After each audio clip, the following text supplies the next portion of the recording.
อยู่ดีมีแฮง of the Thai PBS channel. And also if you would like to watch us on YouTube, you can go to MAEW or Mel if you are the male, the cat slave, but it's different one. This one, Mel, stands for Mekong ASEAN Environmental Week. The last one is week. W stands for week. Welcome everyone from Laos who have been in Laos for many years. Today we haven't started. If you are from Laos, raise your hand.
Good morning, everyone who's watching us from home and who are joining us from the Songsaan coffee shop. We are not so far from the Moon River. It's about 100 steps from the coffee shop, or about 50 meters from the coffee shop. So now the level of the Moon River is not so concerning.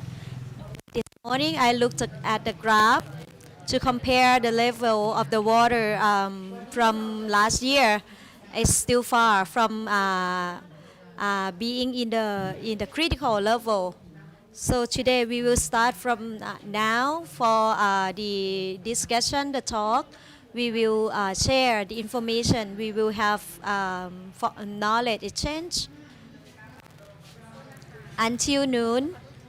Today our topic is about the value and the natural resources of Ubon Ratchathani, the city along the Moon and the Mekong River. Today it will be our main topic. We broadcast our talk through via many pages: Isaan Record, YouTube, MAEW, both in Thai and in English. If you want to listen to the Thai language, you can go to the ME. And also you can also listen to the talk in English. We have translator for you here. Today we have 4 speakers with us. The first one, we have the director of the Departments of Commerce in Ubon Ratchathani. He is the representative of the business and the private sector. Another one, we have a lawyer with us. He's been working with Ubon people for a long time. He's been working in Isaan. He is the president of the Chao Kampong Foundation and also Media for Happiness Foundation, Mr. Nikorn. And the third one, you might be familiar with her, this lady. When you visit the areas of the Pak Mun Dam or Pibun or Khong Chiem district, for this lady, She is the one who's affected by the construction of the Pak Mun Dam, and she is the leader of the poor assembly of the poor movement, Mae Sompong. And we have the last speaker with us. She is a professor from the Faculty of Liberal Arts, Ubon Ratchathani University, Associate Professor Kanokwan Manorom. Today we will talk about the value and the natural resources of Ubon Ratchathani city along the Mekong and the Moon River. We will start from Mr. Nikorn, our lawyer here, because he has worked with people in the rural areas, in many areas in the countryside. I would like him to tell us more about Ubon people and the Mekong River and their relationship with the Mekong and the Moon River. Please tell us about how these two rivers related to the life of the people. Thank you, everyone. Good morning, everyone. Before I would like to start with talking about Ubon related to the motto of the city. Every province in Thailand has the motto. Ubon also has one for the motto of the city. We talk about the uniqueness, the distinctive features of the province. So if you hear the motto of the Ubon Ratchathani, you will see that Ubon Ratchathani has a lot of good things. Ubon Ratchathani, here is the motto of the city. Ubon Ratchathani is the land of the beautiful lotuses. With the bicolor river. The first one is about lotuses. The second one is the bicolor river. The third one is about good fish, delicious fish, and the rapids, and a lot of rapids in Ubon. Also, we have a lot of artisans, and it's the land of Dharma. We have a very distinctive candle festival, which is very fantastic, and we are proud of that. Ubon Ratchathani Candle Festival is one of the world famous festival. Next one, in the model we have the Pa Tam Cliff, which borders Thai and Laos. With the Mekong River. We also have local wisdom. We also have monuments of the heroes of Ubon. So when you hear about the motto of the city, if you hear the motto of the city, you will know that Ubon is a good city. It's very important city. Ubon is now 231 years old. It's 231 years old. But before that, also we had the settlers already in Ubon, but we didn't count that period. We didn't include that period. I think everyone have been here several times. But what I'm going to talk about is the land of with many rivers. We have a lot of rivers. In Thailand, Ubon might be the city with the highest number of the rivers that flow through the city, because the rivers flow to this city to the Mekong River. And then to the Chi River, we have many tributaries of the Mechi River from Khon-Kaen, flowing from Khon-Kaen, Sarakham, Yasothon, Ubon, Roi Et, and it goes through Ubon Ratchathani with the length of around 800 kilometers. The starting of the river is from the Moon River, flowing to Nakhon Ratchasima, Buriram, Srisaket, Surin, Buriram, and Ubon Ratchathani. And then it flows through the Moon River. The Shi River also flows through Moon River, and we also have a lot of tributaries. For example, Lam Se Bok, Lam Se Bai, Lam Dom Noi, Lam Dom Yai, and many others. So you shouldn't be surprised that it's called the land of the rivers, because it also floods every year. We had the worst flood 2 years ago. That was in 2022, which is actually last year. We experienced a very severe flood.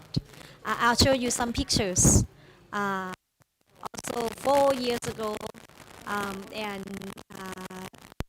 the previous year, we also experienced severe flood. If you notice, when it floods, when the city is flooded, our city looks like an island. Many roads are cut off. But one thing that we can see that, which is a good thing of Ubon, is that the local people, they help one another to solve the problem.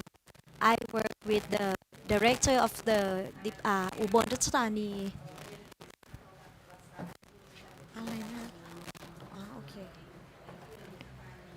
We work together to solve the problem of the flooding. These problems still prevalent, and also because we live by the river, so people's life is connected to the river. Ubon is also the source of the best tap water. We have a lot of tourist attractions, which can be considered the most beautiful ones. We have abundant natural resources. We have the most expensive jasmine rice, which is the best jasmine rice in Thailand. We export our jasmine rice. We export our products. We export the good products and we keep the bad one with us. He was just kidding. We compete with the Philippines to export our products. We export even the chicken bones that some people like to eat. We have beautiful cultures, we have beautiful traditions, we have local communities, we have local people who love their city, who have deep connection with the city. One thing that I would like to tell you is that through the picture, I'll tell you the story through the picture. This is very beautiful picture. You can see the river in the picture. It's the picture of the Moon River. The Moon River has the rapids and beaches, especially in Ubon Ratchathani area. For example, Sapu Rapids in Khongjiam district.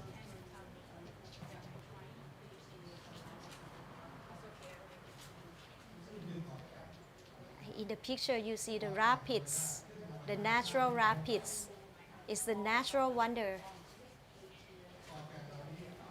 These rapids, there are more than 10 rapids from Sapu rapids. In total, there are around 16 rapids in Ubon Ratchathani. Apart from these rapids, we have a lot of tourist attractions. You can see in the picture that is called 3,000 Bok, which is like a Grand Canyon of Ubon Ratchathani. It covers so many districts. It covers the length of 40 kilometers. We have something like this in Ubon Ratchathani, which is considered a very beautiful tourist attraction.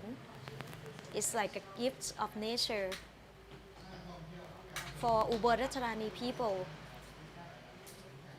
If we talk about Ubon Ratchathani, if we talk about the rivers, we have to talk about the Sapu Rapid. It's very famous. It's very popular for people, especially during the Songkran festival. So you can see that Ubon people have deep connection with the rivers. Moreover, to show the deep connection of Ubon people and the Moon River and the rivers, we have a lot of pictures to show you. We also have a variety of fish species. Ubon people are so lucky. We have so many variety of fish. We have many species of fish. So you can eat fish all year round. That's why part of the motto of Ubon is we have delicious fish and many beautiful rapids. We have delicious fish. If you come to Ubon, you have to try Ubon fish. You can try some other dishes, but trying fish here is a must. This is just an example of the fish species I show you from the picture. A lot of fish emigrate to the Mekong River from Ubon. They swim through the river through Korat province.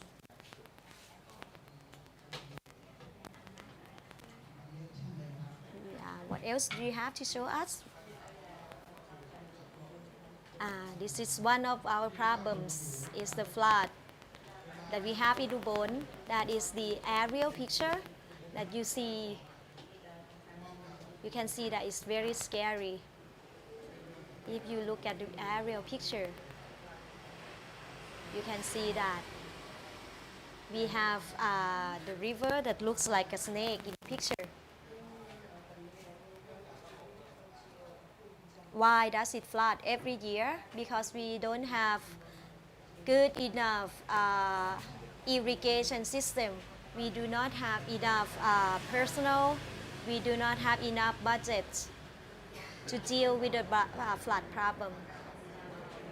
So our main problem is when it rains too much, we have severe flood. When it doesn't rain, it's dry and we experience drought. That's the picture of the most recent flood in Ubon.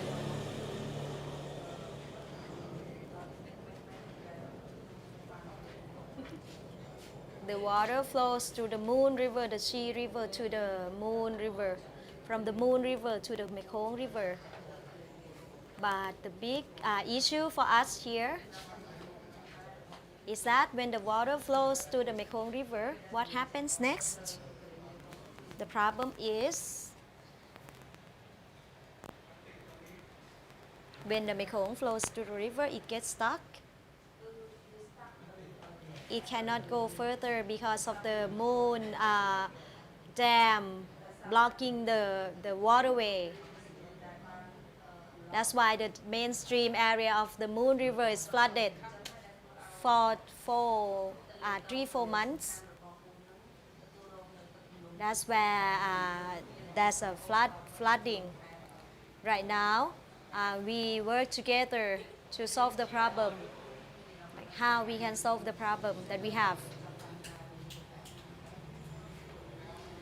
So if you see the picture, in that picture you can see that the 8 gates of the dam construction were actually open. But that's not enough. That doesn't help. Even though we open all the 8 gates, it's not enough to prevent the flooding. That's why Ubon was flooded for a long time. So I will have to work with the director of the commerce office in Ubon. We work together during the flooding. We survey the area. We were on the boat together. Our challenge, another challenge that is happening to Ubon is that we have another monster that is attacking us is Pungoi Dam, which is located in Pak Se province in Champasak, Laos, PDR.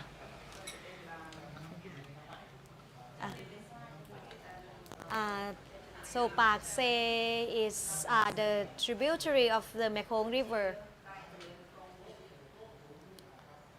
When the dam in Khongjiam, so the Mekong River that flows from Pak Se will go to Ubon Ratchathani. And the problem that we cannot solve is that the moon in the Mekong River will flow to the Kong River during the rainy season. And then we don't know what's gonna happen to the city. I have talked about this problem with the governor so that he can learn about the issue with us. It's not only farmers that will have to deal with the flooding, but we people in the city also have to deal with it. This, for now, I will talk about also the history of the food in Ubon. If you have time, you can walk to the Moon River, which is like around 100 meters away. You will see the Moon River not far from us, which is in between the city and Warin Chamrap district. This is the area where people will come check the level of the water just to see if it's going to flood or not. Everyone will talk about the level of the water every morning just to monitor, and then also try to predict whether it's gonna flood or not. Maybe we have to change our motto. So maybe we should say Ubon is the land of the flooding. So if Piang has time, you can take everyone to the Moon River area. Also, if you have time, maybe you can take everyone to see the museum of Ubon Ratchathani. This is one of the best museums in Thailand. It's not far from here. It's walkable. And at Ubon Ratchathani Museum, you can see the history of Ubon Ratchathani. You can learn about the geography of Ubon Ratchathani. You can learn about the population of the city. You can learn about the rivers in the city, how they flow through the city. This is that's all from me. You can see the relationship between people and the rivers, the city people, people in the countryside. You have learned that you have learned the background of the city. You have learned from him why the city is called the land of the rapids, and also the land of the artisans and the intellectuals. Next, we will move to Sompong Viengchan. She's from a countryside. She's from the countryside. Welcome Ajahn Prapat to join the talk.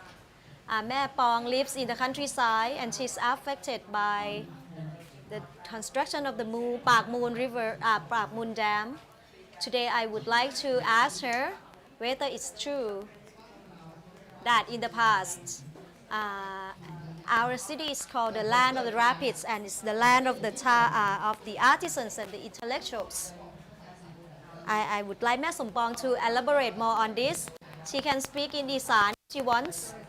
I would like to learn from her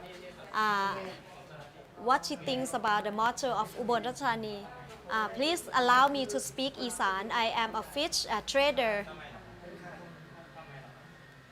I'm from Viengchan village, Homklin district. Homklin is the source of the fish in Ubon Ratchathani.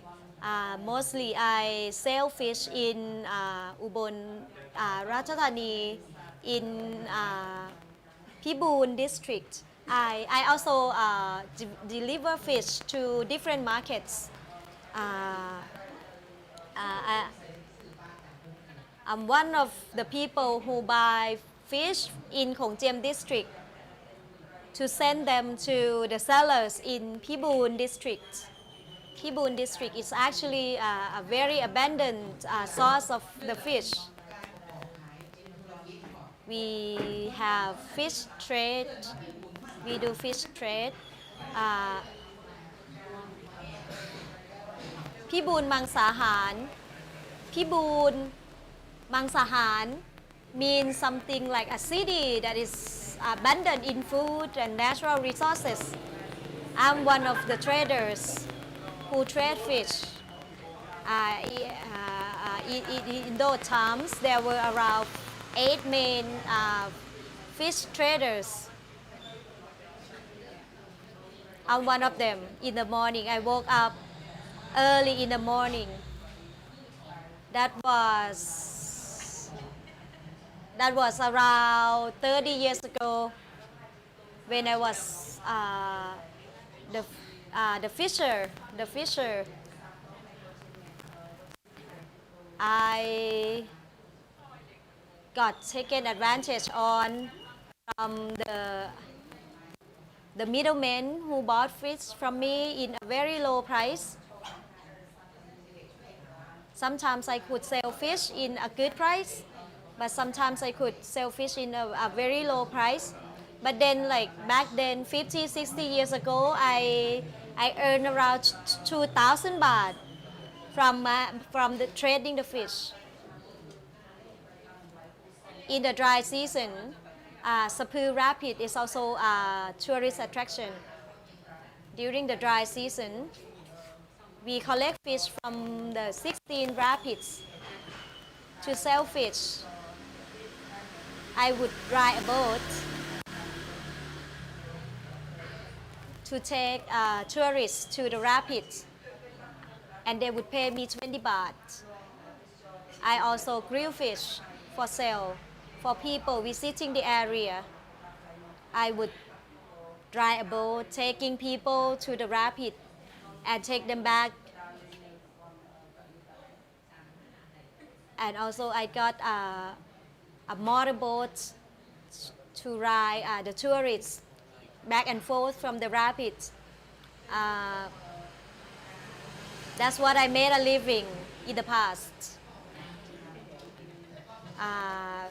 Can you tell me the species of the fish that people usually catch from the Mekong River? The first species of the fish is pla pak or pa tapian.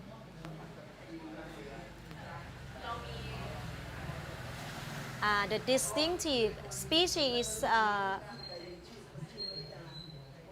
there are several distinctive species of tapian fish. And then itu fish. Sorry, I don't know the English name of the fish. And then pla นื้ออ่อน, a kind of like very expensive fish. We also have like ปลาสวยลากหมูปลาสังกัว They are like Thai names. Sorry, I cannot translate them into English. They would swim from the Ton Le Sap in Cambodia to Homklin district. There were a lot of them. A lot of the last school of fish would swim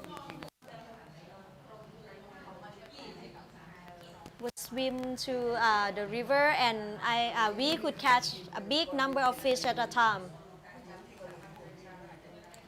I would like to tell you about the story of me going fishing with my dad when I was young. My dad and I caught like 50 fish on that day. This fish has very long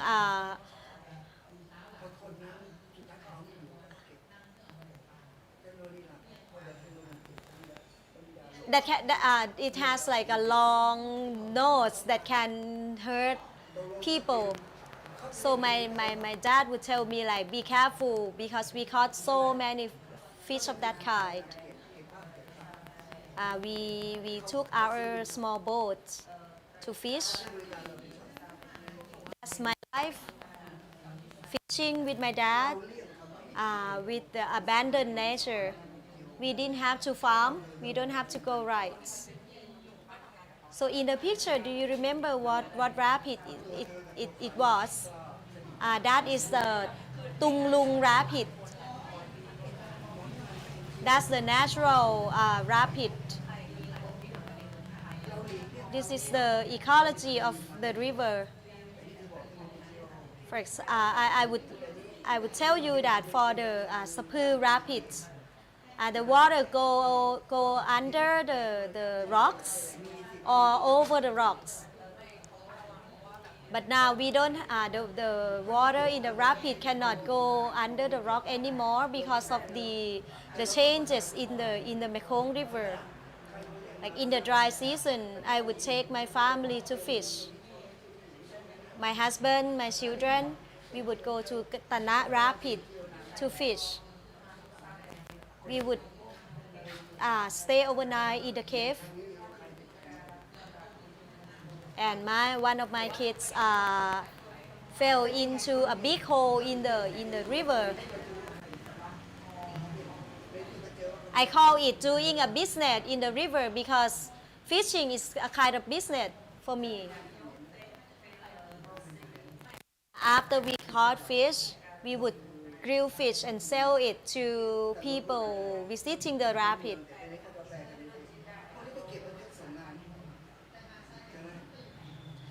So when you talk about the land of the rapids, where are the rapids now? We barely see the rapids anymore. In the past, I would sell grilled fish to people who go to swim in the rapid. The water was not so deep. The water was very shallow, so kids could swim in the rapid. For example, at Tung Lung Rapid, it's a good place to swim for young kids.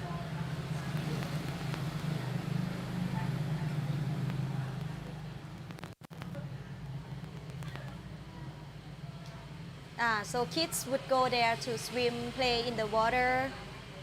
The water was shallow, and it's a good place for people to sit on the rocks. But these days it's dangerous for people to swim. But nowadays things have changed. So how has it changed? How has it changed? So after the dam construction, I could make a lot of money from fishing.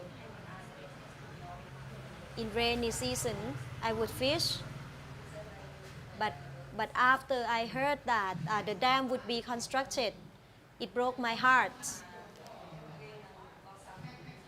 Just thinking about the construction of the dam, my heart breaks, because I learned about the effect of the construction of the moon of the Srinthorn Dam.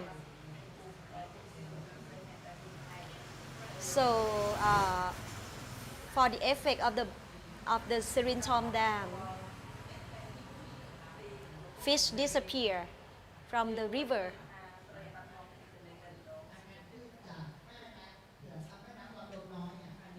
fish that immigrate from Lam Dom Noi tributary start to disappear. They don't immigrate to the Moon River anymore. So it's clear that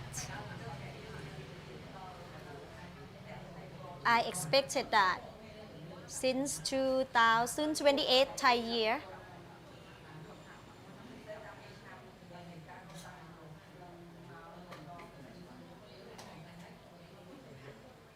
there were so many fishers, like around 10 or 2,000 fishermen.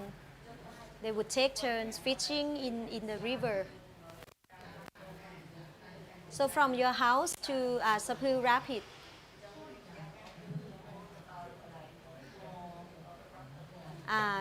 so people in your area, they do not have a lot of farmland. They do not very grow rice, but they mainly fish in the river. So the river is like their farmland, it's like the asset that they own. So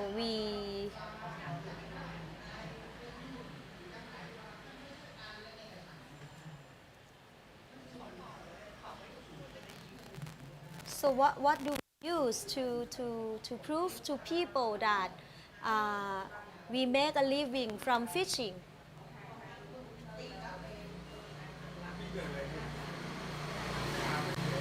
So we started to, so we fishermen, we carry our fishing gear to demonstrate. We start to march to show people that this is our way of living. To show that the river is actually like our farmland. So how can you prove that you can catch a lot of fish so that you can stop the construction of the dam? So in the old days, I would calculate that my income from fishing is about 300 baht. So we gather people, we form a big group of people to negotiate with the government, to inform the government of our loss from fishing, to have the power to negotiate with the government. So of course the dam construction affects our life, and also in the past years, in the past 5 years we have suffered severe flooding. So how that affects your life? Because you lost your fishing area, and then you will have to deal with the flooding. So after 2021, 2,521 Thai year, after the dam construction,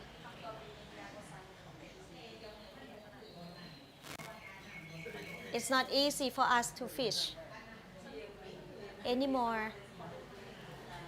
Even the flooding before the dam construction and after the dam construction is different, affects us in a different way.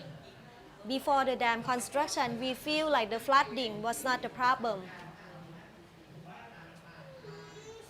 because the flooding, the water would come from the rapids. When it flooded in the old days, we wouldn't want the flooding to go away. In the past, we thought that flooding was not our problem, but it's different from today.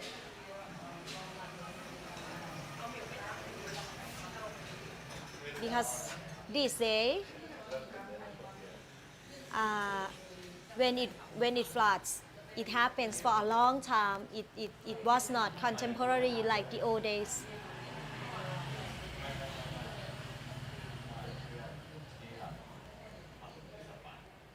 And the first thing that happened is that after the closure of the gates, of the dam gates, in 20, 25 years ago, I did a demonstration in Bangkok. At that time it was during the coup, so I couldn't form any protest. So I invited a lot of journalists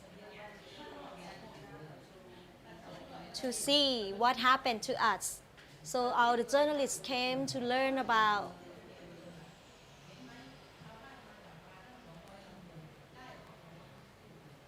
how we were affected by the dam construction. The journalists came to see us and saw that 200 fishermen trying to fish in the river, but they caught nothing. So they could really see that it's our problem.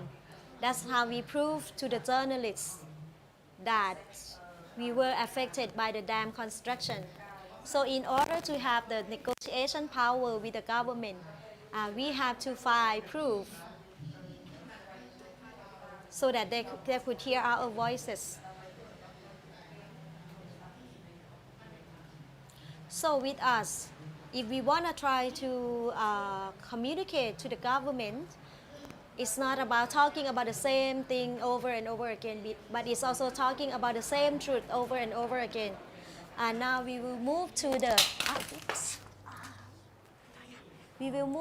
next person, who is the director of the commerce, Ubon Ratchathani commerce office. So with the expansion of the city, how has it affected the people in the city and the rivers?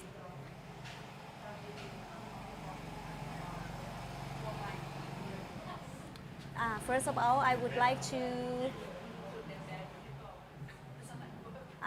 talk about the Khong Chi Moon group that is formed by people in Amnatcharan, Ubon Yasothon, Ubon Ratchathani, and Srisaket. Like you said that Ubon is the land of the rivers. We have the Khong, the Moon, the Chi river, and also the other tributaries. So these rivers affect our city. Ubon Ratchathani, in the past year, we experienced severe floods. I grew up in Ubon Ratchathani. I study here. I started my business here. So the flooding problem has been something that I have experienced since my childhood. I have worked with a volunteer group called Off-Road to help with the flooding. You can see that whenever it floods in Ubon, we receive a lot of help from Ubon people. Also, when we talk about flooding, it's not only in Ubon, in other districts, in other provinces nearby, also are affected by the flooding. But Ubon has received like great attention whenever it floods. So it happened one time during the flood that I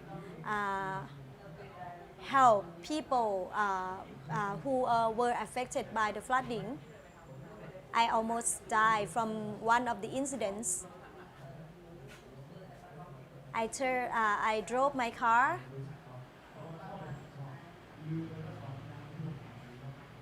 I drove my car on the wrong road, and then my car submerged in the river, under the water. At that time, I was with my family, my wife, my mother-in-law. So my car was submerged in the water,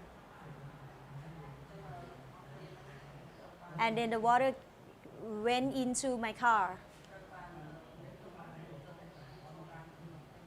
You know what we learn, what to do when we are submerged in the water. It didn't work. But I try to to help everyone. So I try to break the mirror. I try to break the mirror from the driver's side, from the driver's seat. I use my fists to hit the mirror. And my mother-in-law also tried to break the mirror.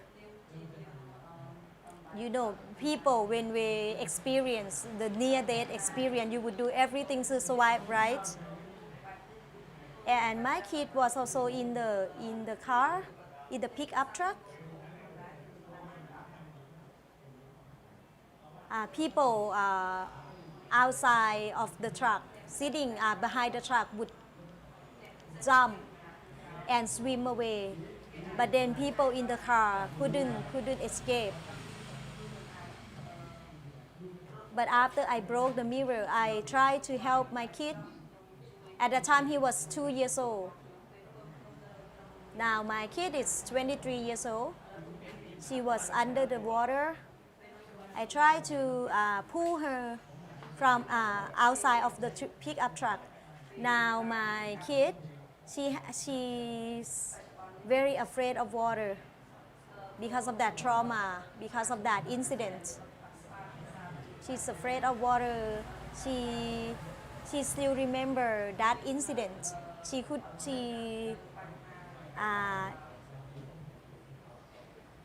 has no confidence to be even on the boat.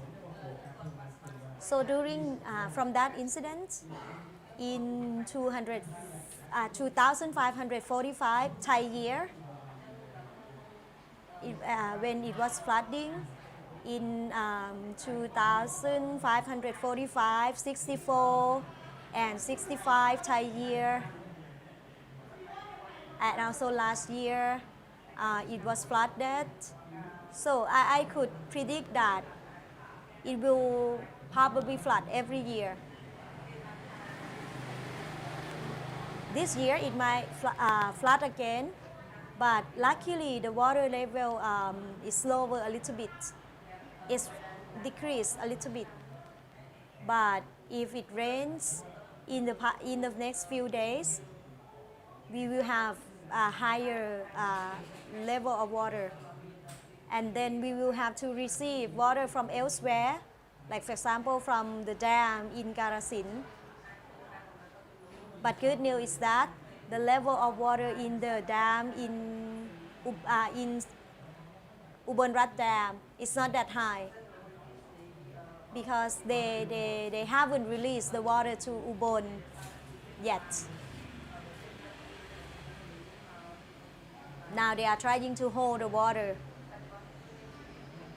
because if they release the water, it would flood Korat, and then Ubon will also be flooded, because we are the spot that will receive the water before it goes through the Mekong River. So from now, I think it might flood every year.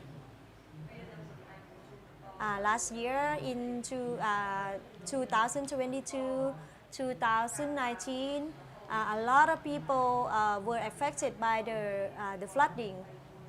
So people, a lot of land, a lot of farmland also was affected by the flooding.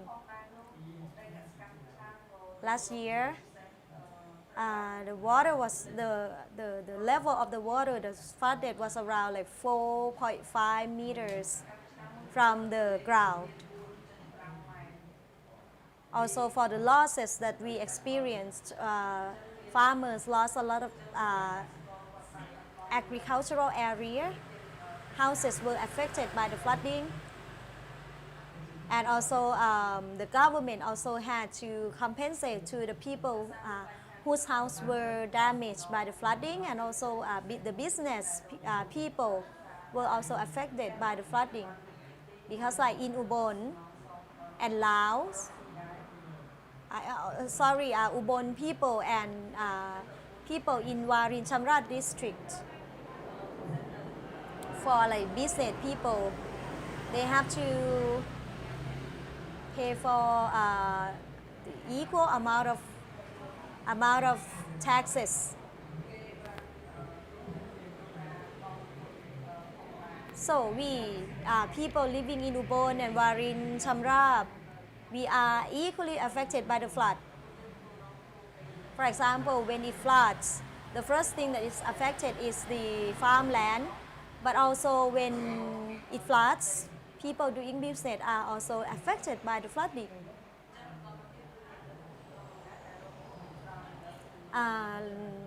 In the past year, when it was flooding, last year,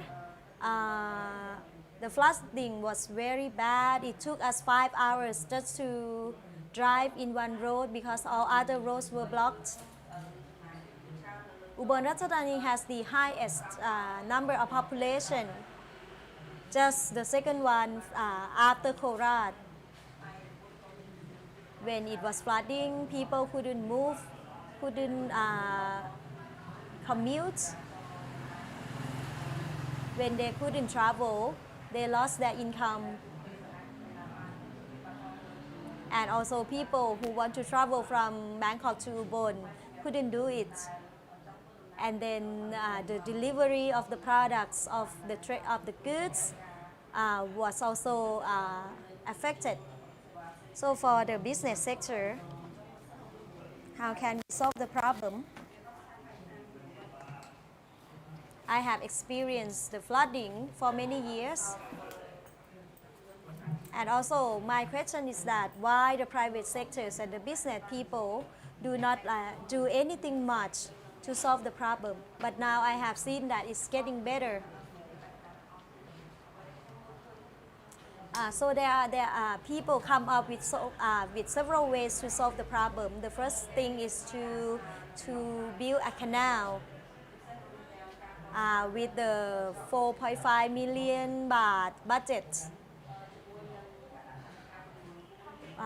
It's in our plan.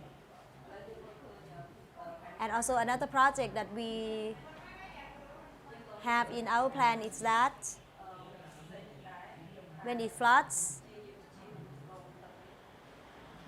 you know, the easiest, the most convenient way is to fly when it floods. You can see the picture that is from the plane, taken from the plane. Because when it was flooding, Ubon was like an island.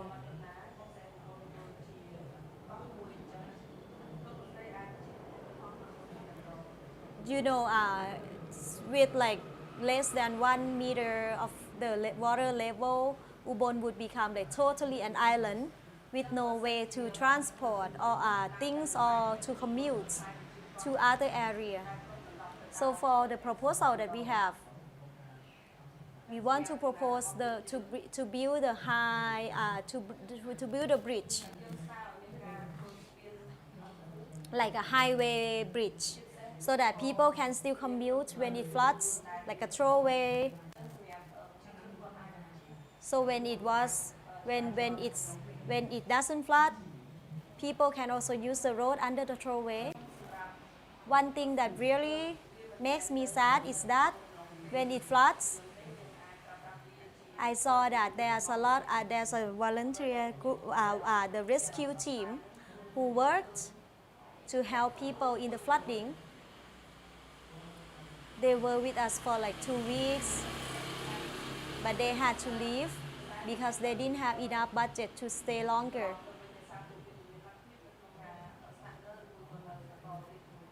I worked with them. They wanted me to help. At one time, they wanted me to help transfer a sick person.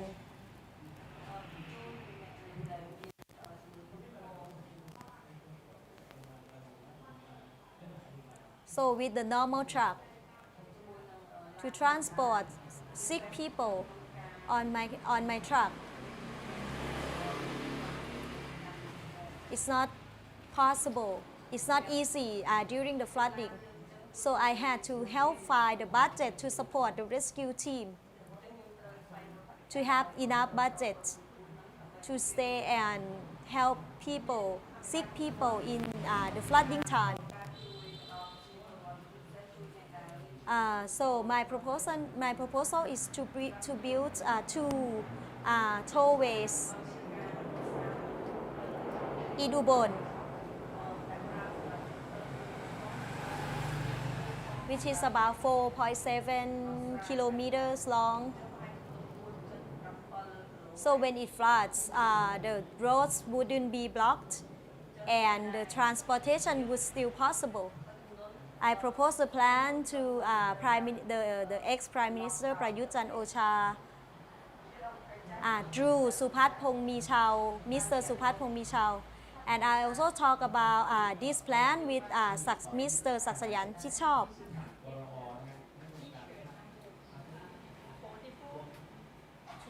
So our plan,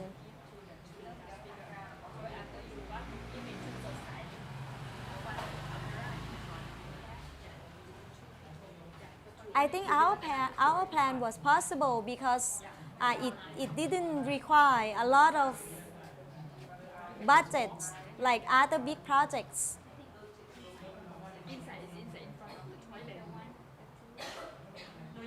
So, but also we have a problem because this plan also can affect people in those areas where the throwaways will be situated.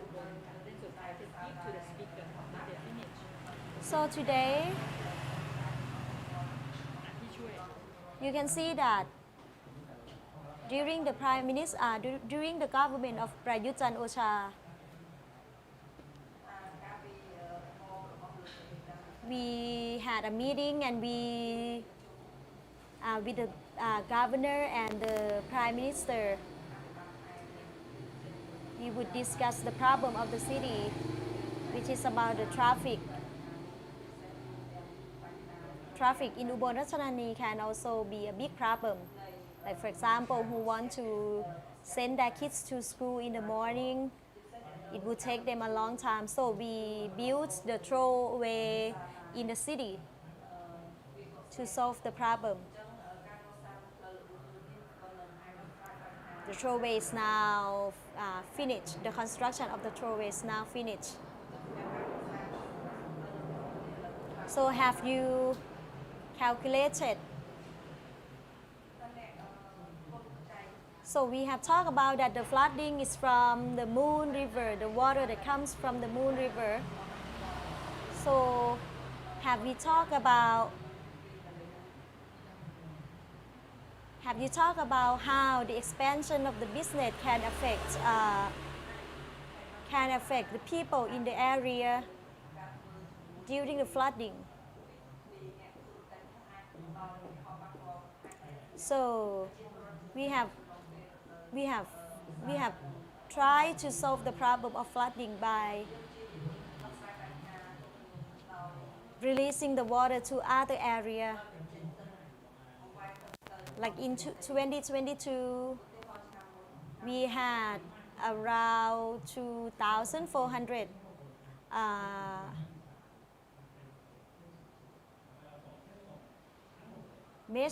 I think it's measurement of the rainfall. So whether we have the dam or not, it would still flood because of the amount of the rainfall that we have every year. Not even in Ubon, but in our country and in other countries in the world, we have a lot of climate problems. For example, like global warming.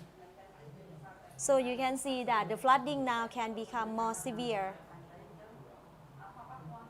And also I think the main reason why it floods is the amount of rainfall in Ubon. And also the growing of the urban area can be the reason why it floods. Apart from this, so if we can solve the problem, if we can build a tollway, so we can also expand the business area. But like the area in Saphu district, which is the area where the water grows to, it can cause flooding as well. I would like to add something before we have the Pak Mun Dam. When it was flooding, the river has nothing to block the waterway.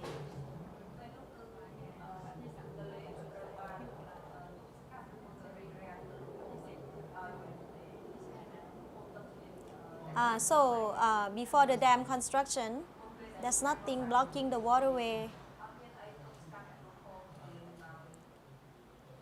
I try people to have a campaign to stop the dam construction.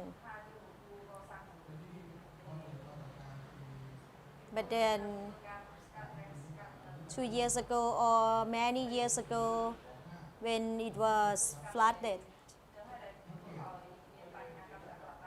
you could see that in the dark area in the picture, there was the upstream area where the water, all the water meets there, all the river flow to meet there. And the downstream area. And in the picture, you could see that the gates were already open, lifted up, but it's still flooding. So you can see that Ubon is surrounded by the water, by the river, and it was flooded for 3 months. We only had one road left to commute. It took us to travel from Warin Chamrap district to Mueang city in 5 hours. So some people would say that maybe we had like too few gates at the dam, only 8 gates. Why couldn't we have like more than that? Why couldn't we have like 12 gates or 20 gates so that we could facilitate the flow of the river more? So in the upstream area, we had a lot of water, but then in the downstream areas, it was so dry. That's the effect of the dam construction. Please allow me to come back to Ajahn Kanokwan. So you have done a lot of work on the Mekong River. I have watched your videos of your work in a long time.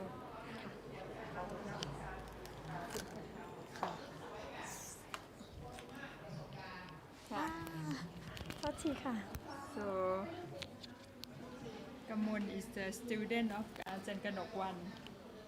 But I can see that you became more beautiful this day. But what do you think about the relationship between the rivers and the people in Ubon Ratchathani? Yeah.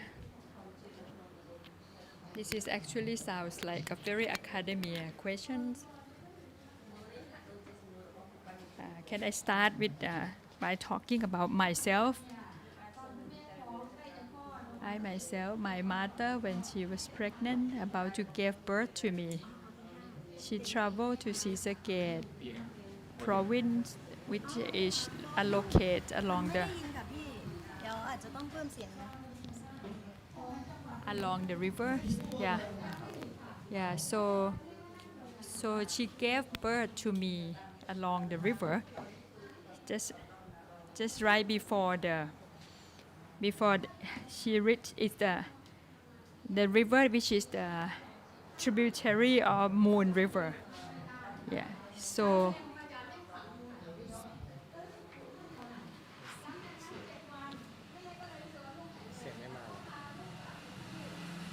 we stay along the river for a while, then we went back to town.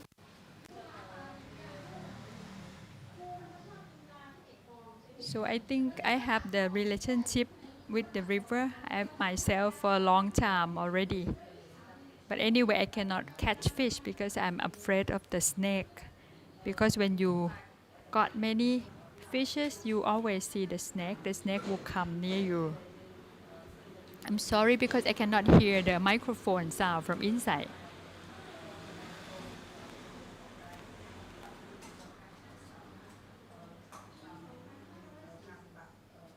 So I already been in Ubon Ratchathani province more than 20 years, back to the time of the Thaksin Shinawatra government.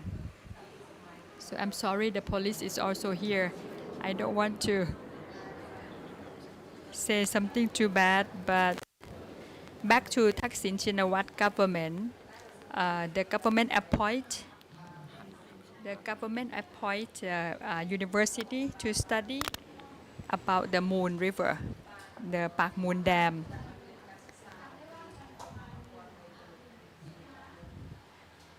We have got about 10 million baht to study about Pak Mun Dam. So it's a combination between the engineer.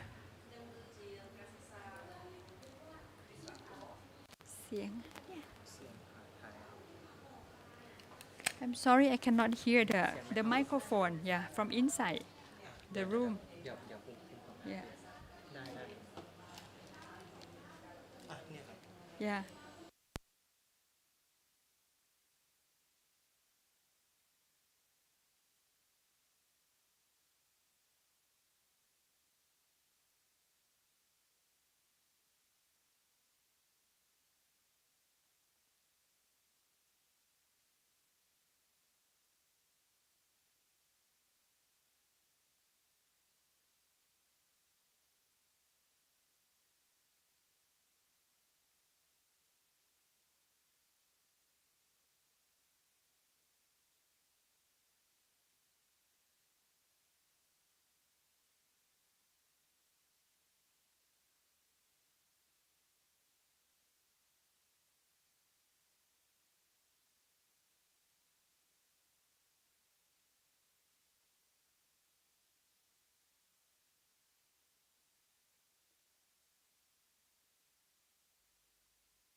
We ran out of battery, so it's now came back.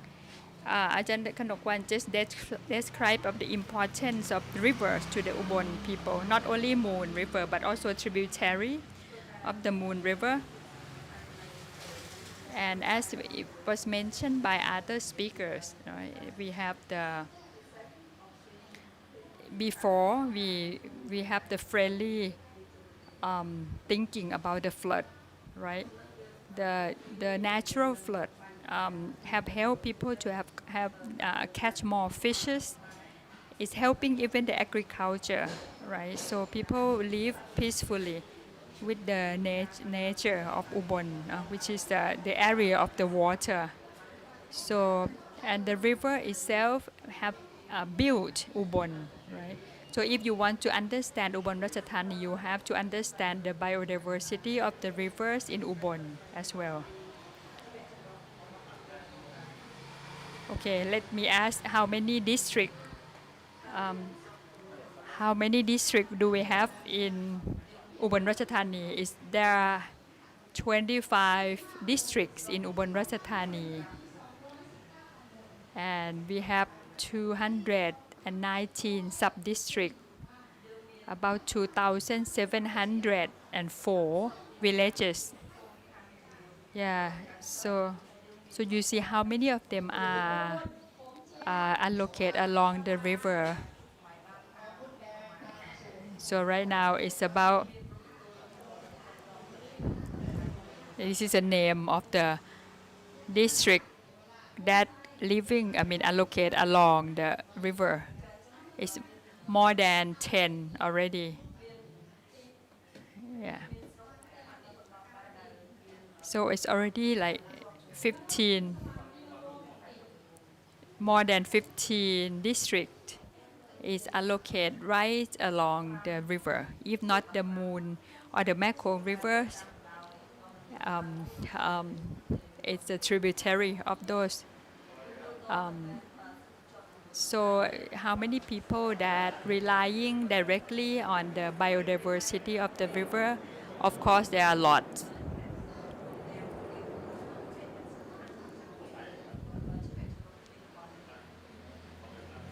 So we started Ubon Ratchathani with agriculture and the fishing community. So the industrial or the trade that we are talking about is came later. So the whole province, the river province.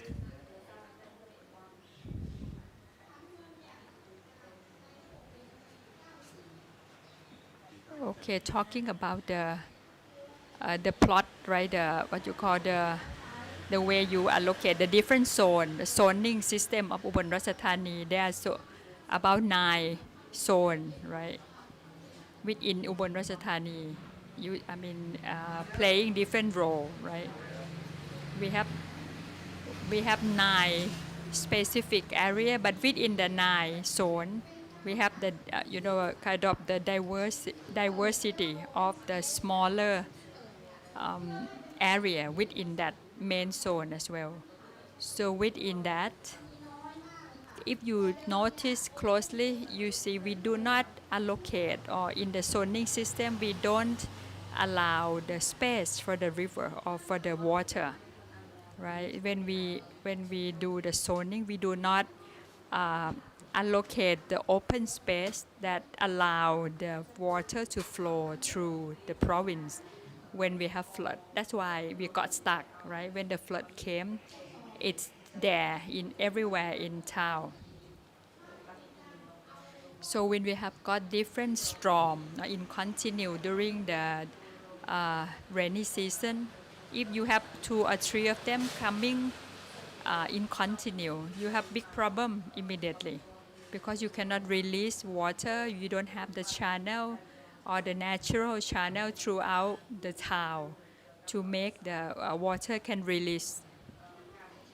And the water, when it comes, it's not only coming above the ground, right? It's also coming underground as well. So the water will come everywhere. It will disturb all the areas.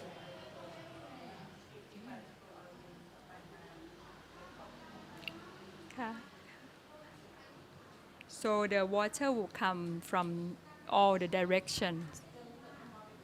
And in the past, right, in the history, people can predict when the flood will come and how can they manage the flood, but not now, not anymore. So people in the past, sometimes they move into the area with the flood because they want to use or to benefit from the flood, but not now. Not now. People are looking at the water as their enemy, right?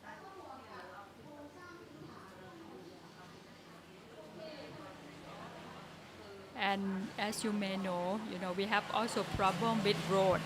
Road is another problem of the flood, right? So because a road is played a role like a dam, blocking the waterway. So with us here also Dr. Ian Baird, who is also study these issues very closely. So the many roads that we built newly in Ubon Ratchathani have disturbed the waterway. Water cannot be released. So plus the thing that I just mentioned, there is no open space in our zoning system in Ubon Ratchathani that the water can travel freely.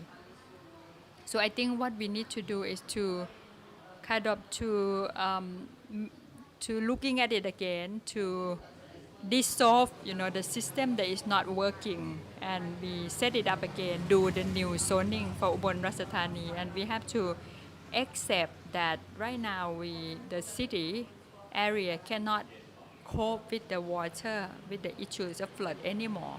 So what should we do? Because it's going to happen again and again. We do know that. So you have to adjust the city zoning system. Yeah, so the thing that we haven't had yet, if you want to build a new thing, is have to solve this problem. Yeah. So a little more that I like to say about the compensation. Because we are the province of the rivers. For example, I just went to collect the information from one village called Tha Bung Mang. Only in one village, people have lost the benefit of their livelihood about 100 million baht per year. Only one village. Because they have lost everything, the things in their house. They have lost their mosquito net, some part of their house. And the compensation they have got from the government is less than 10% of what they already lost. So the water management, you need to do it in the holistic way, right? And also we have to think further about the water management afterward. How can you help people? Yeah, like last year we have a very, very big, severe flood. And we don't know how to manage. But last year, some of the foundation from Bangkok came, and they came with the volunteer. They clean up the houses for the people. And this is what people need, right? Because with lots of mud, where it's very muddy in the area, and you need to clean it up before you can get back to the house again. I was working with them as a volunteer. I helped 2 houses to clean. And that foundation, the Mirror Foundation from Bangkok, lived in Ubon for a month in order to help people. So lots of problems that we have to manage after the flood.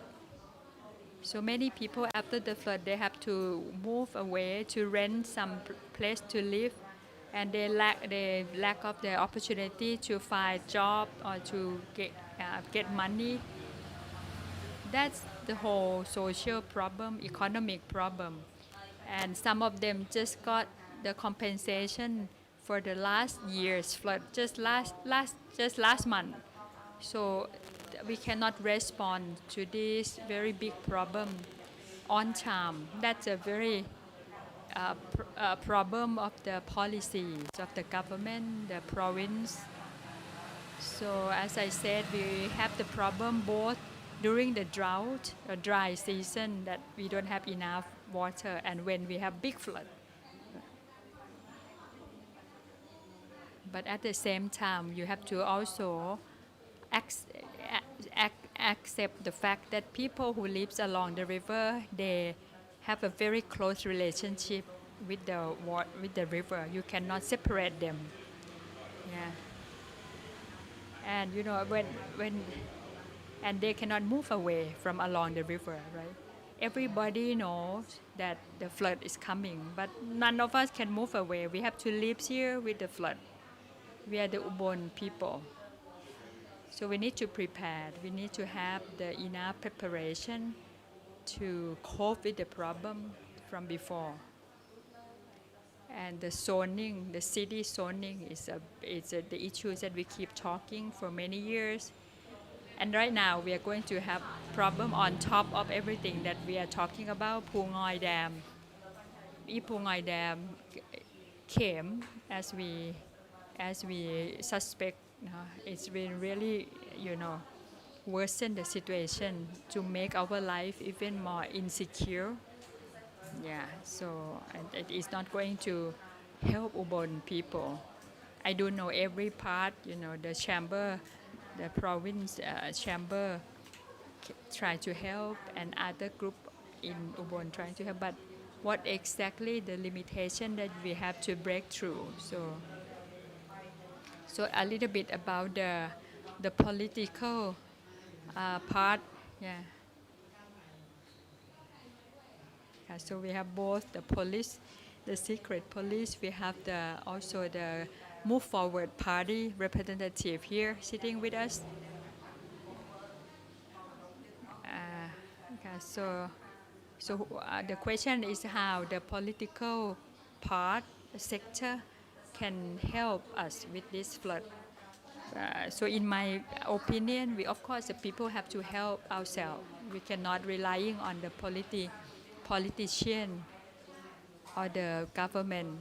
So the civil society group, the people, yeah, I think I am expect more from the civil society group rather than the government. And I think the political sector, if you can help effectively to the people, it will good for you, right? People will have more appreciation. Yeah.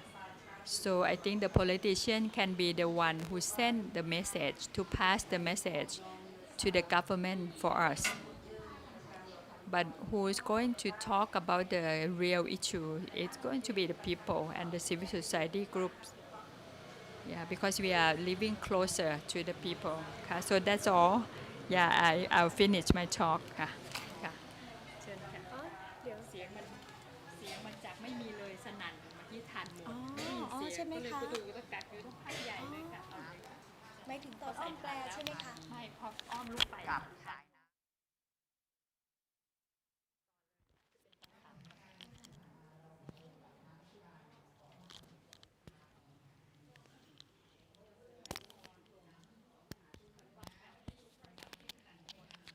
So you can see that the city planning and all the dam construction are both affect the flooding in Ubon.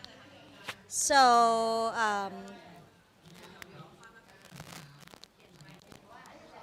Ajahn Kanokwan has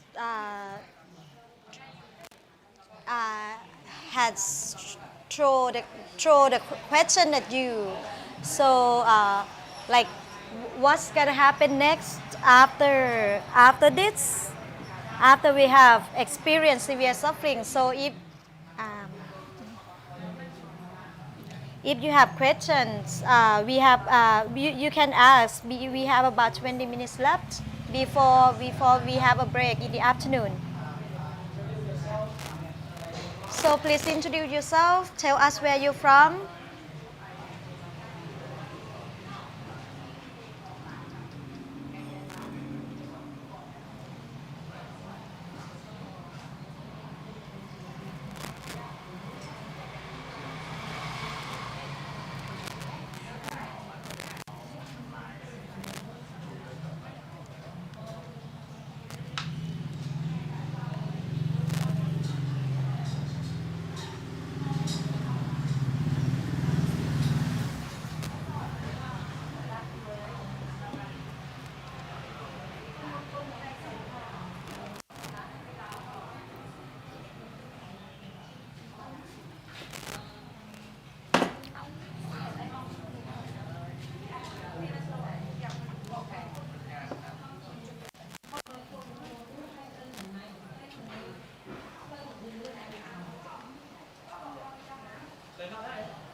So her question is about the highway, the subsidies.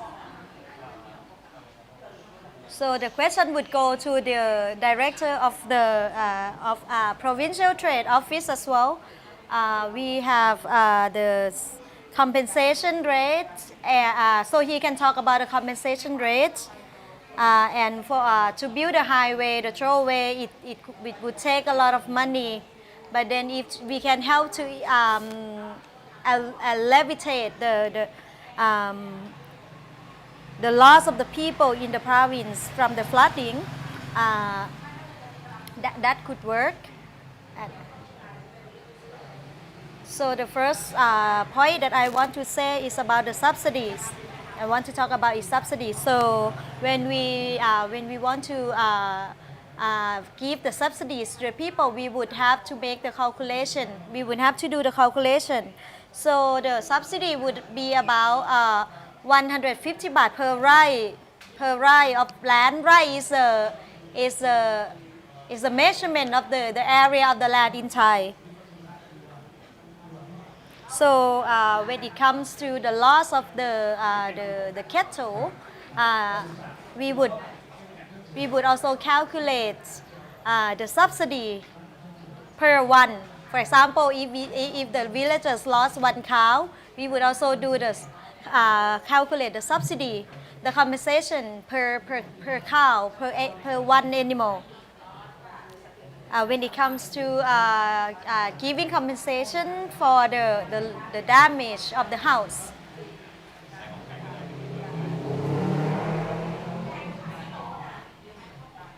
We would have to negotiate. So when we talk about the compensation of the house, we have to do the calculation. We have to negotiate with the government because for houses in Isaan, the style of the house would be different. And when we talk about the construction of the tollway, you cannot hear? Sorry. So after we build the tollway, it would help to solve the problem. Because in Warin Chamrap district and Ubon city, when it floods, the water is blocked, and that's the reason why the water is it floods for a long time. So if we build a tollway, it would solve the problem. You know, because every year when it floods, we lost about 6 million baht, 6,000 million baht lost. So if we could build a whole way, we could solve the problem long term. And also people living in the flooding area, people also have to adapt to live with the flood. For example, people in the Santi Asok village, the area is also flooded, but they have also to adapt themselves. They have to become resilient. So we also have to learn about how to adjust, how we can adapt to the flood so that we can live our life normally. Especially the flooded area in some area near the river. When it floods, people actually do not evacuate. They still live there in their houses. They have a boat. They know how to continue living with the flood. This is one of the example of the adaptation of people living in the area. So it's normal when we have too much water. When it rains too much, it floods. So one of the questions that we have to ask ourselves is how we can adapt ourselves to the flooding. Also, when we have discussion in the local, in the regional level or in the national level, we also have to talk about how we can solve the problem long term, how we can continue working on this issue, so that we don't have to talk about it every time it floods.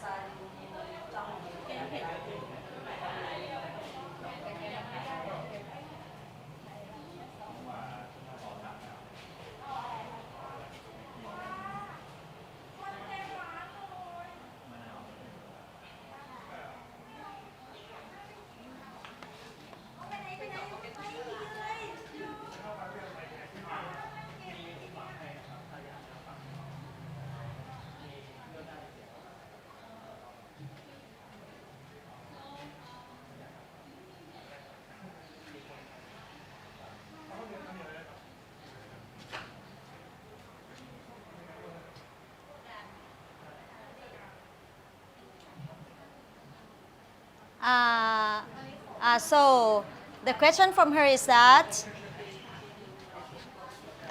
so people in her country experience a disaster.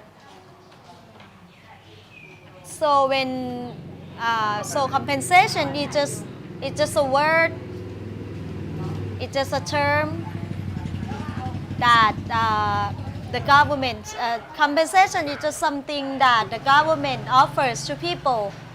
Is it just a protocol when people experience a disaster, and it's just a protocol that we receive compensation from the government, but actually it does not really solve the problem. So in our country, when there is a flooding or a disaster, the government has to announce the disaster area. So giving compensation by the government is something that the government has to do. But the more important thing is, it's not just about solving the problem.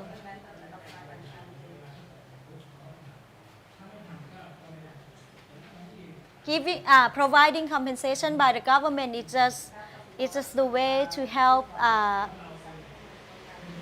mitigate the loss and also the suffering of the people.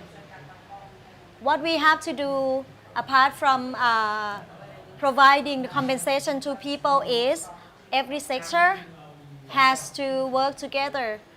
Now we have the Ministry of Interior, who is from Ubon, and we have a person in a very high position in the city planning who can help us solve the problem. We have deputy to the governor. We have deputy governors, and we have more people who can work together. This talk can also be the stage where we can talk and we can brainstorm to find a budget to solve the problem in the long run. I think that this issue is very important. I think we have more people have more questions, but we have some other people who want to add information.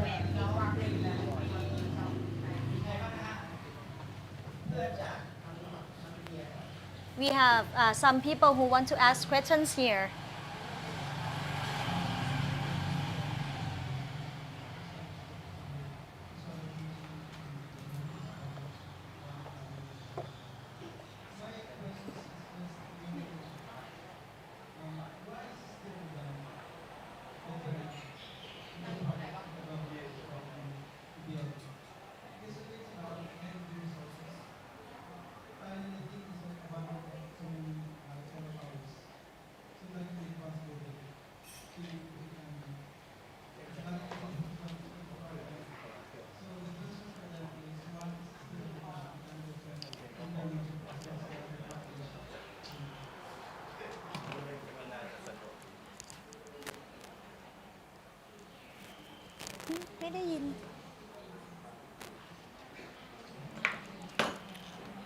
So the question is, why do dams still exist, and why do we still need to build dams? Don't we have other alternatives? Can we replace them with something else? That's the question from our fellow in the Philippines. So people who can answer the question is not only the speakers, but we have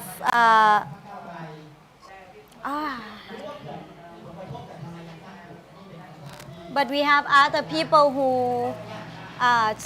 So this question seems to be hard to answer, but it's not that hard. So we'll hear from some people.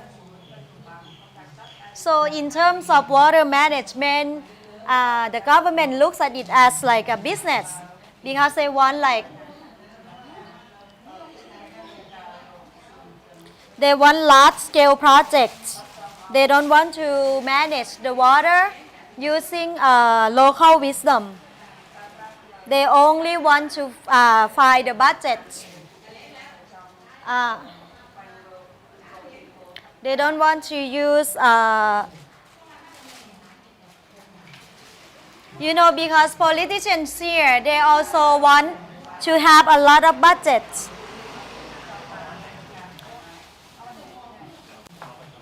They look at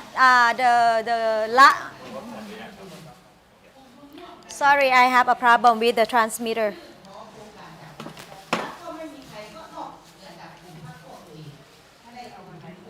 มันเสียงมันเดี๋ยวนะแป๊บหนึ่ง เสียงไม่มา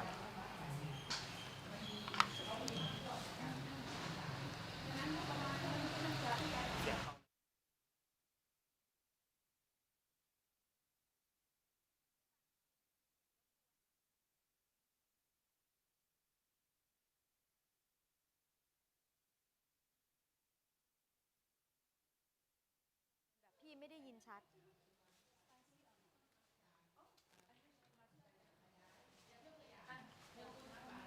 Sorry, I'm changing this. เหมือนแบตเตอรี่มันพอ ใช่ใช่ So how so if you look at the government perspective, they look at how to manage the water using large scale, so that they can allocate budgets. They can have a big amount of budget, so that they can manage the water in their own way, and they don't use local wisdom to manage the water. So we can hear from Ma Sompong, who share her perspective from the perspective of the local people. So I would like to say that everything has two sides. Everything has pros and cons. In the past years, when we deal with flooding, sometimes the flooding is not that severe, but the main factor of the flooding here will have to do with dam. So when dams release water to our area, it floods, and sometimes when they hold the water, it floods later than it is supposed to. When some areas hold the water, it would affect that area where the dams are located. We have an office where they have to monitor the level of the water. So for example, 4 years ago, when it flooded, when it floods, we can solve the problem. We can have dams where we can hold water, but here we don't have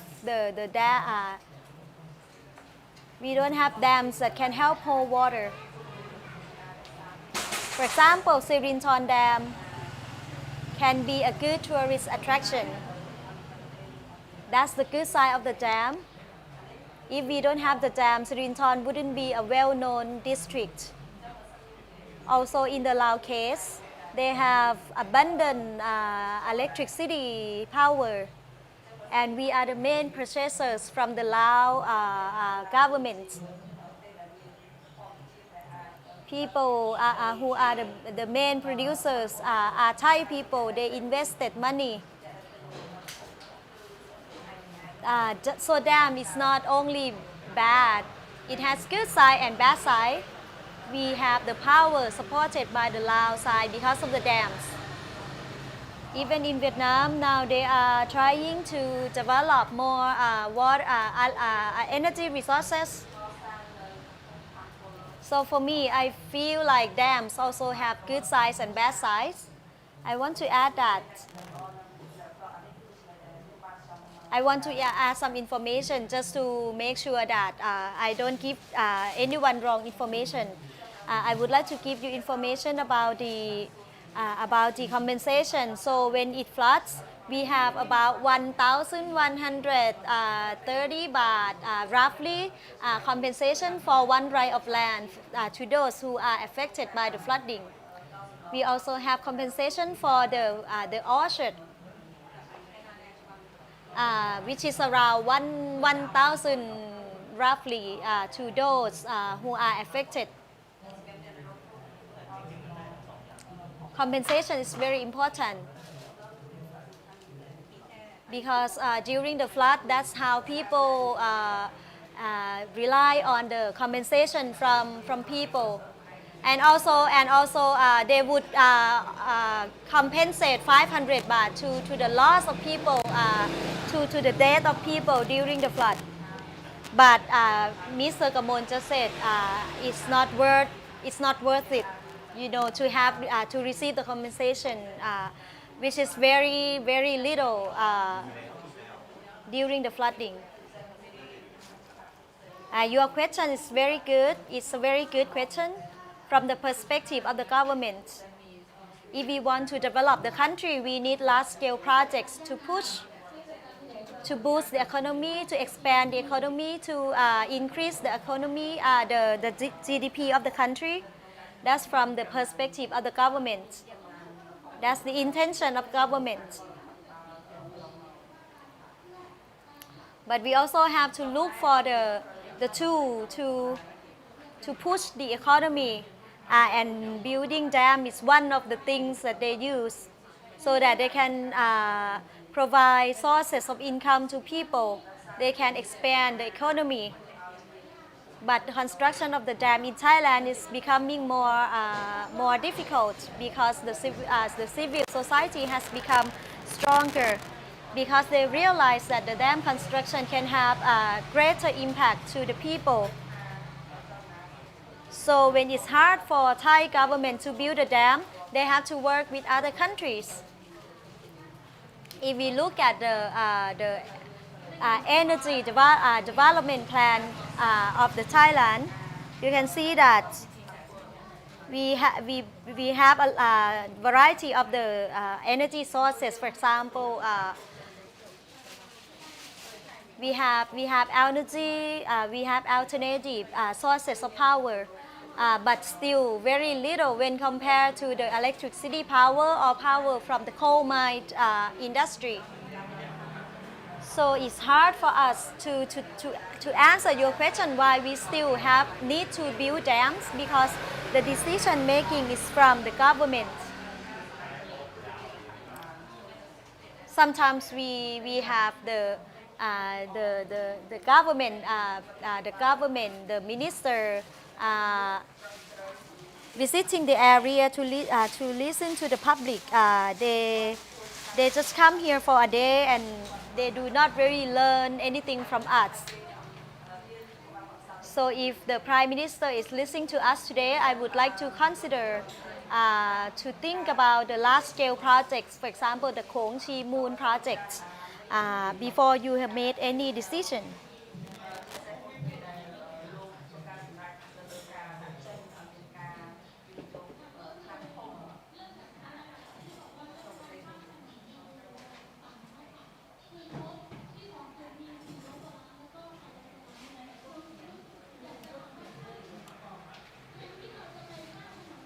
I feel that with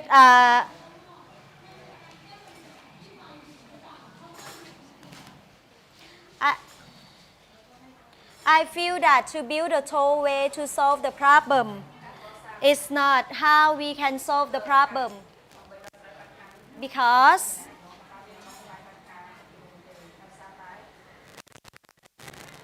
flooding is about the release of the water from different dams.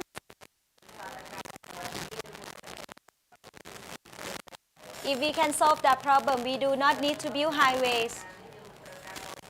We should focus on the water management instead of building the highways.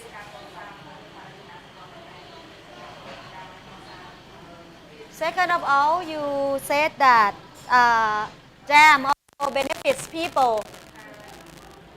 But since I came to study in Ubon Ratchathani, I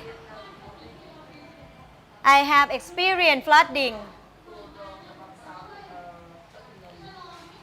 I haven't seen that the related agencies here would be able to solve the flooding effectively. So I would say that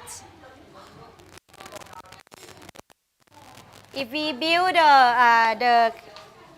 a water diversion canal, that wouldn't help to solve the problem either. So when it floods, you can see that people in the business sector also have to struggle. So I think that we have to talk more about this. We cannot just say that the dam benefits people, because it only benefits the government and it only benefits some group of people, but the marginalized people are actually affected by the dam. So I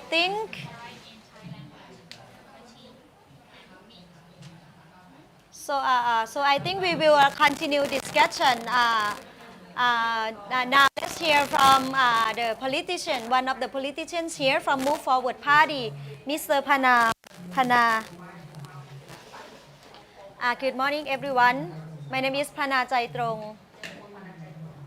I do not have a question, but I have 2 points that I want to make. The first one is about flooding. I have noticed that it's just like a political flooding. You know, it's a politics. Because you know, it's related to the increasing fee of electricity. The questions that you guys have raised here, of course, they are related to the theme of the talk today. I don't consider myself a politician, and I have never imagined myself being a politician. But like what Ajahn Kanokwan has mentioned, I think that the government has a very important role in controlling the position, controlling the direction of our country. My observation here is มันดับอีกแล้วอ่ะอ๋อโอเค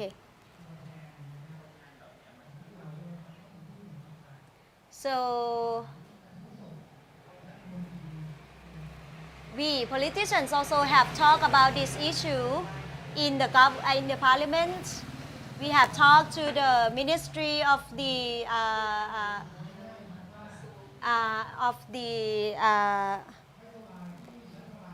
ministry of energy resources. We have talked about the construction of Pak Bang Dam, which is a 30-year contract.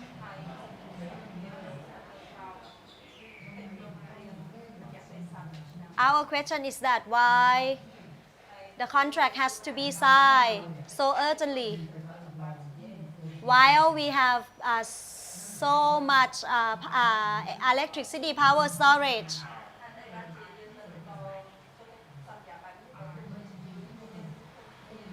The PDD plan for the electricity power storage means that we have to pay more for the electricity fee. It's the people burden. We asked the Ministry of the Energy Resources, but he didn't answer our question. And another question that we had is that we asked about how we can help people with the burden of the electricity fee. We asked about the PDD plan, which affects the natural resources, but he didn't answer the question. Instead, he issued the order to send representative to talk to us. Actually, it happened yesterday on 26th. Luckily, we had people from our team to join the discussion. But actually, after talking to him, he didn't give us a clear answer how they can have the clear PDD plan. They just gave us the answer that they need to talk more to the stakeholders.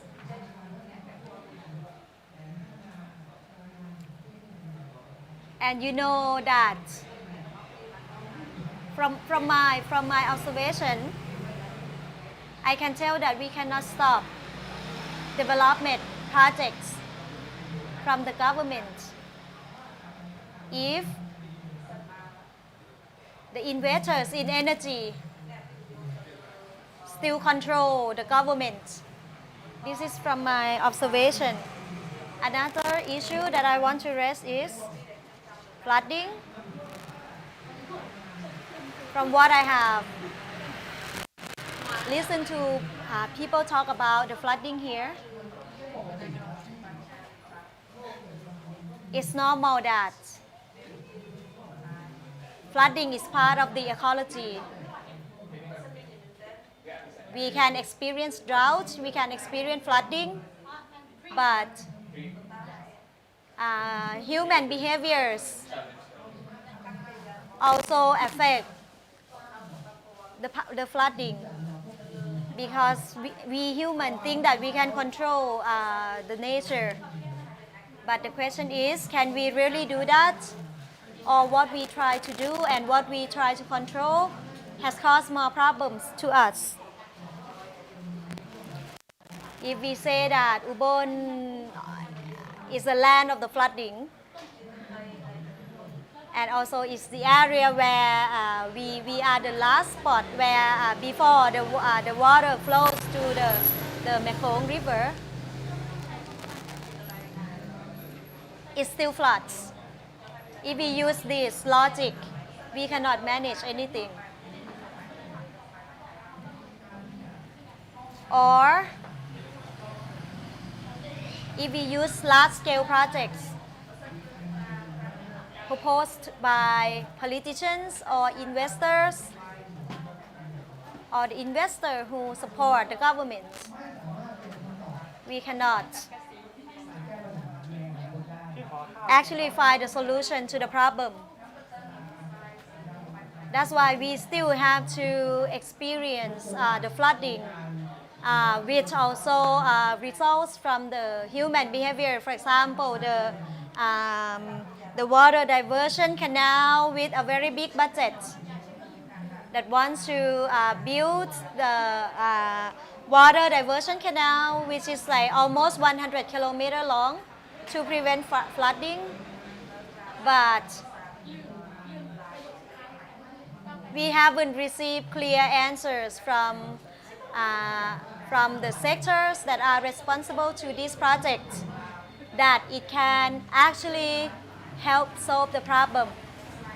So my observation is whether is it about the flooding or is it about politics? Another point that I want to mention is the compensation.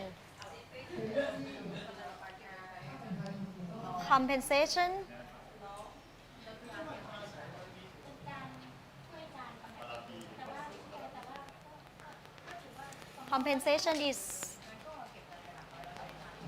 hello, okay. Sorry, I have 2 more minutes to talk. So when it comes to compensation, the government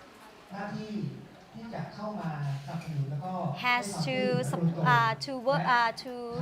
work directly with this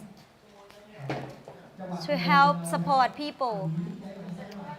But from my experience, whenever there's a disaster or flooding in Ubon or in nearby provinces, the government manage the problem based on the needs of politicians in the area. I'm sorry that I mentioned the name of the director of the Department of Trade. From what I know, as far as I know,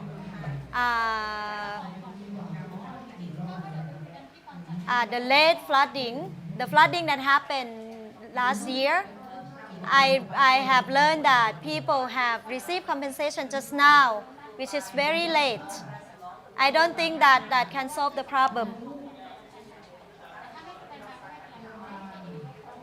And also, I think that if we want to solve the problem systematically,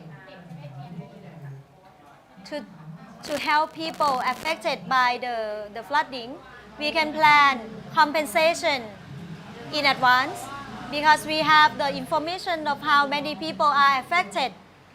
We know how many communities are affected by the flooding. We know how many centers where people can receive support during the flooding. We know how many people would have to evacuate to the center every year when it floods.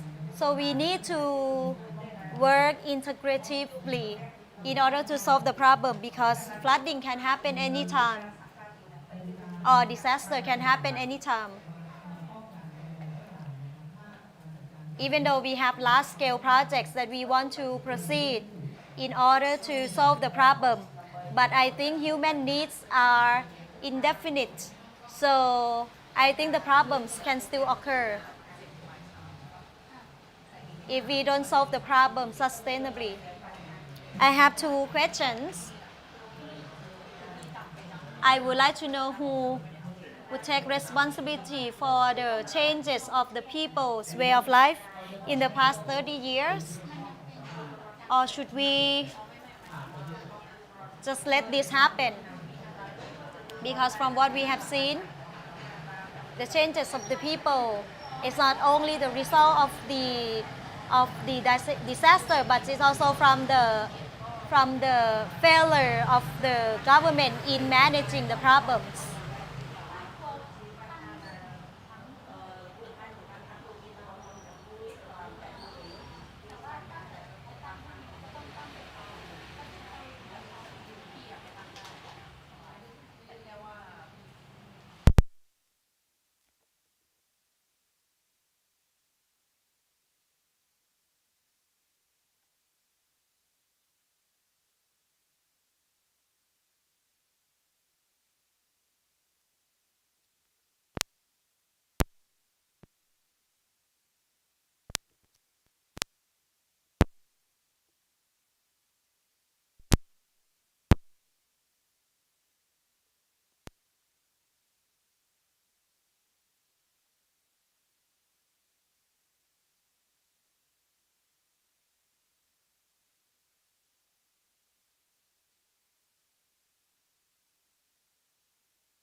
who make decision.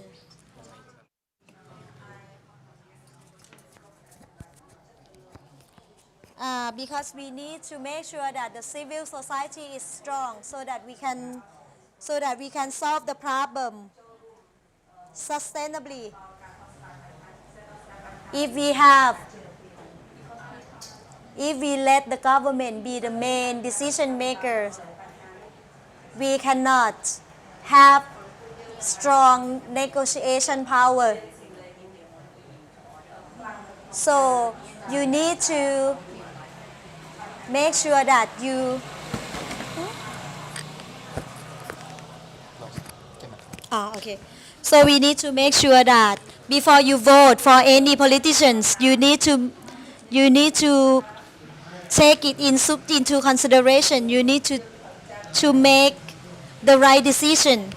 So finally, I would like to say that the flooding is not just someone's problem. It's not a problem that politicians have to deal with. It's not a problem that the traders have to deal with. It's not a problem that the only investors have to deal with, but it's everyone's problem.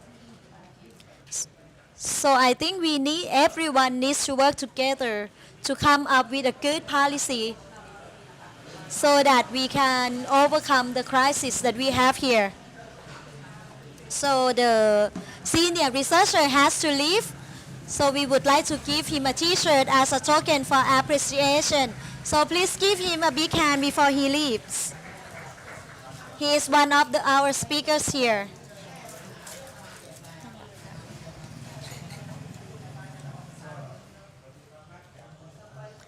So I would say that I'm so glad to be joining this talk. We have participants from Cambodia, from the Philippines, and from other countries. So flooding is not about the problem of Ubon people, but it's the issue that people in other countries that have to work together. So I have seen politicians here to help us deal with the issues. So I would like to say that in the past 7 years, we have so many changes. People who know the problem of the flooding have moved to other areas. They do not know the problem well. So this is the bureaucratic system. And also people have different opinions. We as a local people, I am as a child of the farmer, as a director of the Department of Trade province. You know, people who are part of the government of the bureaucratic system, sometimes they come to work and then they just move to other areas. But I think the local people are the main people who have to work together so that we can solve the problem sustainably. Now I would like to explain about the building of the bridge and the throwaways with the,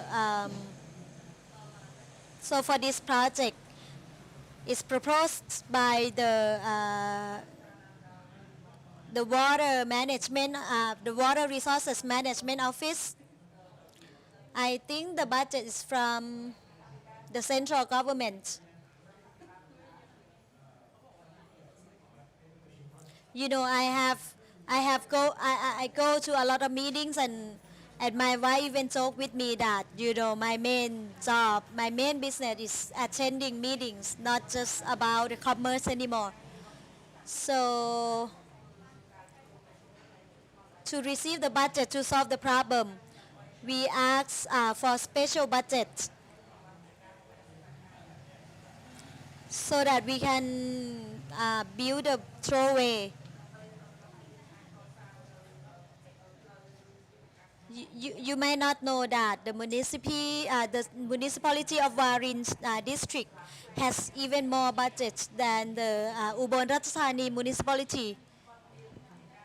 So in Ubon, when it floods, people travel for long hours in order to cross to city. And also during the flooding, we have to help people to commute. And a lot of people are affected by the flooding, especially the business sectors. The reason why we need to propose the throwaway construction project, which has 800 million baht budget, is because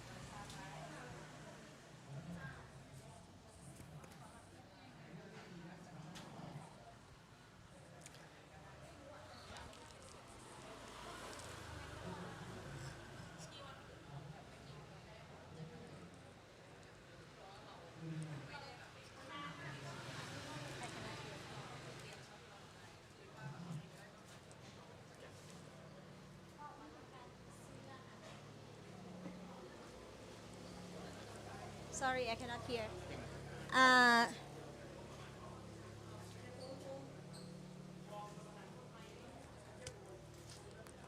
So,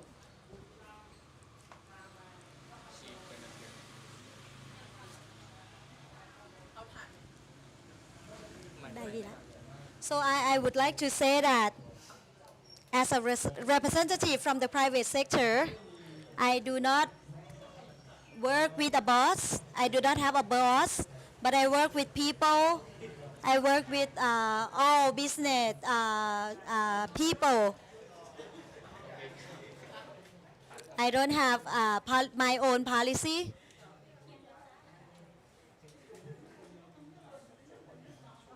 Ubon Ratchathani has rivers. I want to make sure that people can drink water from the tap, because we have a lot of water. We have dams. That's why we have enough water for consumption.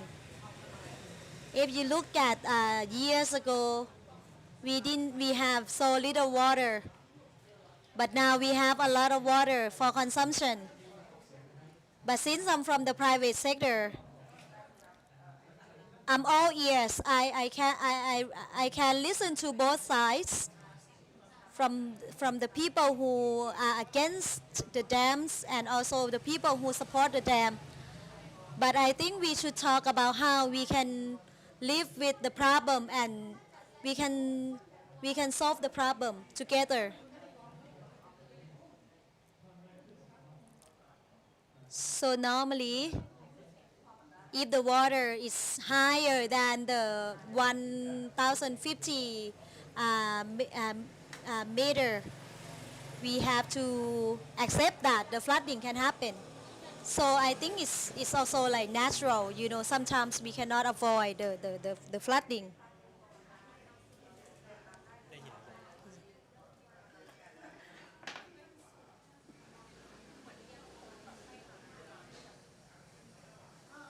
ไม่ได้ยินใช่ไหม เขาว่าแกไม่ได้ใช้ไมค์ อ๋อ จาก Right now, we have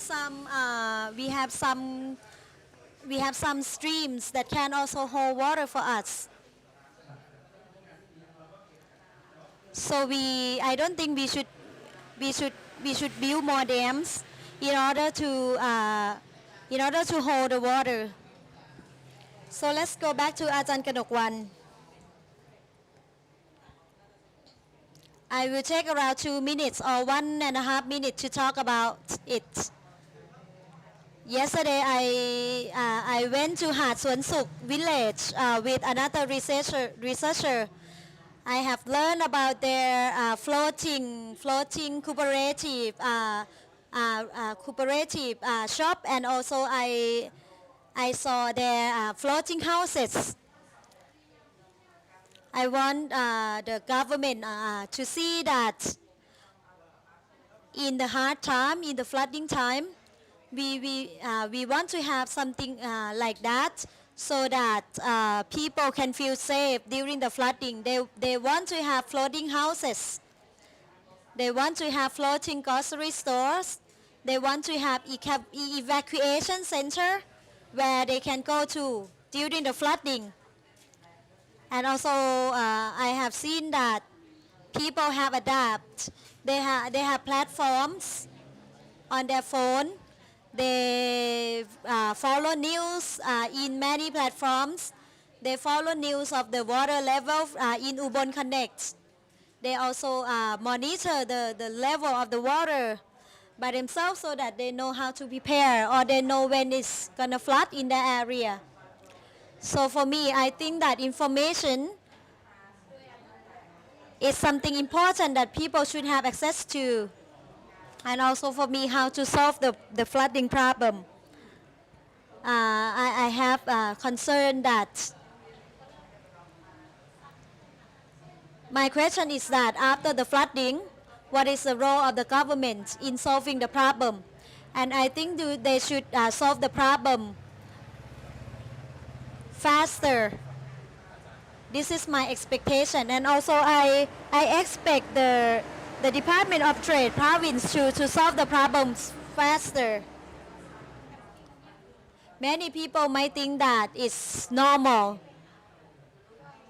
that we have flooding in Ubon. But what we should talk about is that if we can set up a committee, but we should talk about how fast we can make the water dry. So we should set up a committee to manage the water, to manage the flooding better. We shouldn't talk about how to build a water diversion canal to block the water, but we should talk about how to manage the water, how to make the water more free flowing instead of building more dams to block the water. So we have talked about the nature, we have talked about the beauty of the nature in Ubon. We talk about the delicious food in Ubon, but we have moved to something more heated. We have heated discussion. We talk about the Moon River, the Mekong River, the relationship of the people and the rivers. We are in the changes of so many things. We have experienced that people are happy to have rivers, and we have also experienced the struggle of the people from the effect of the flooding. Now it's lunchtime. I don't want this talk to end, but it's lunchtime, so the talk should come to an end now. Thank you everyone. Thank you all the speakers. I think this is the real people talk. I think next year we will have a talk here. Even though the place is quite small, but I think it's very warm to have everyone in one place, in a small place like this. Thank you, the director from the Department of Trade Province. You can see that the shirt he's wearing is like the shirt of the business person. Next, I would like to give the microphone to P. Iang. So for our friends from other countries, we have lunch box for you, but we might not have enough lunch boxes for everyone. So for today's program, in the afternoon, at first we wanted to announce the prizes of the photo contest, but since we are running late, so I think we will postpone this announcement, and then we will have the next session of our talk about the effect of the Mekong Dam in Ubon Ratchathani and the effect on the local people in Ubon Ratchathani in the afternoon. So enjoy your lunch and we'll meet again at 1 p.m.